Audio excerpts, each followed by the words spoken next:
The Buzz with Jess Lujan. Good evening, Guam. I'm Jess Lujan. Welcome to this edition of The Buzz. Exciting show tonight. Have former Senator George Bamba, actually former Chief of Staff for Governor.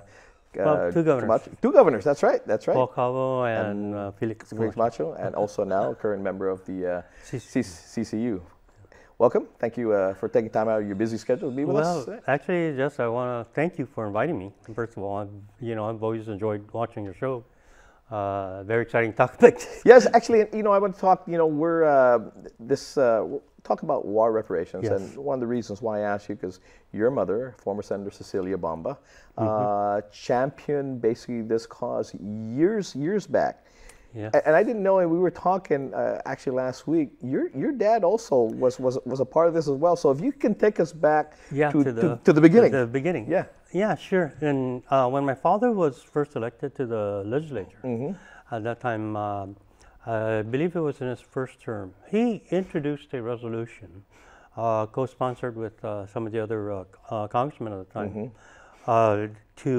for the United States to pay, to make good on the war reparations to the people of Guam. That was a resolution, that was passed by the Congress and sent to the federal government. Yeah, Congress. Yeah. Because the after the treaty with Japan, the U.S. treaty with Japan came out, and essentially, forgave Japan, the government of Japan, for any of the war crimes or atrocities that were committed. And that there was a provision in the treaty that said if any, and the U.S. knew, federal government, U.S. government knew that there were still people that were entitled to reparations but were not. But that treaty absolved Japan of any claim. Yes.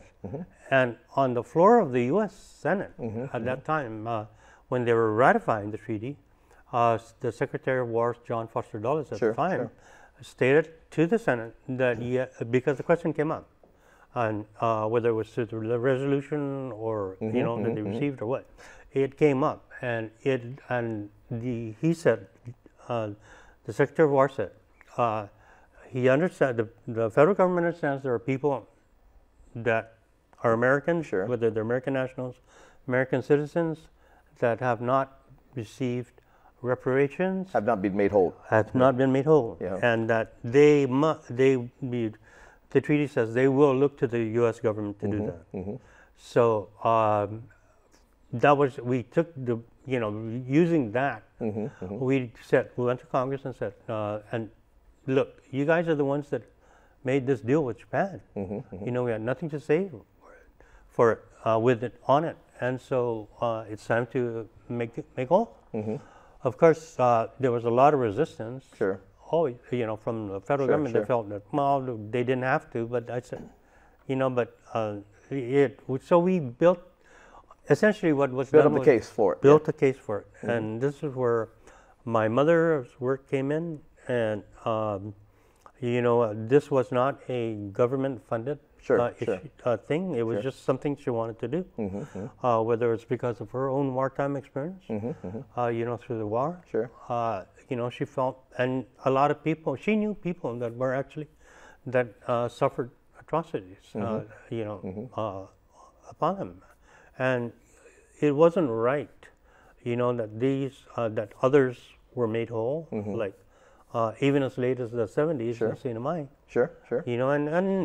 And this is not to belittle anybody, but I think it's just, we're looking at making the people of Guam who had suffered these atrocities whole.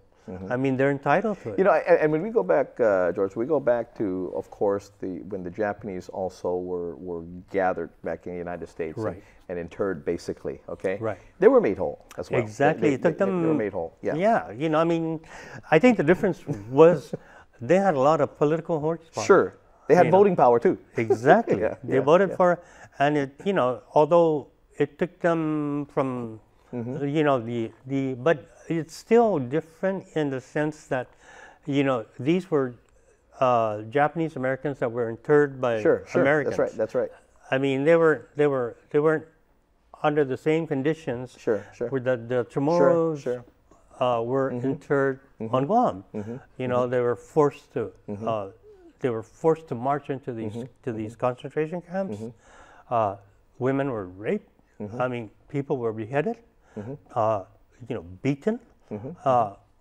All these atrocities, none of them occurred to the Japanese Americans. Back their then, only thing was that they were, you know, they were wrongfully interred. They were wrongfully interred, and because of their national origin.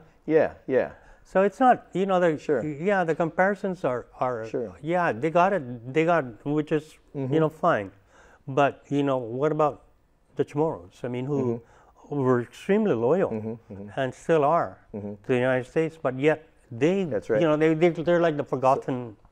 So when Cecilia Bamba, when your mom, Senator Bamba, at the time, took up this cause as well, it was non-governmental entity. Okay, she came did together. It on her own.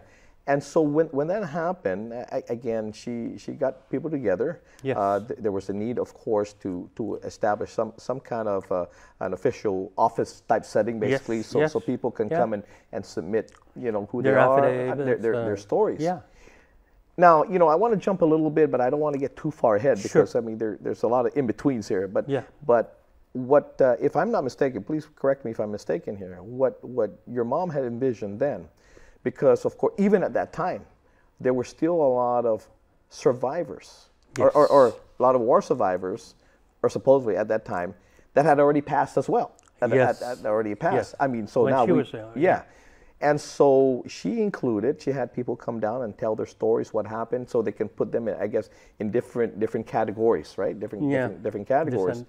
But she also recognized the fact that if you had a parent who may have suffered, whatever it may be, but not necessarily died as a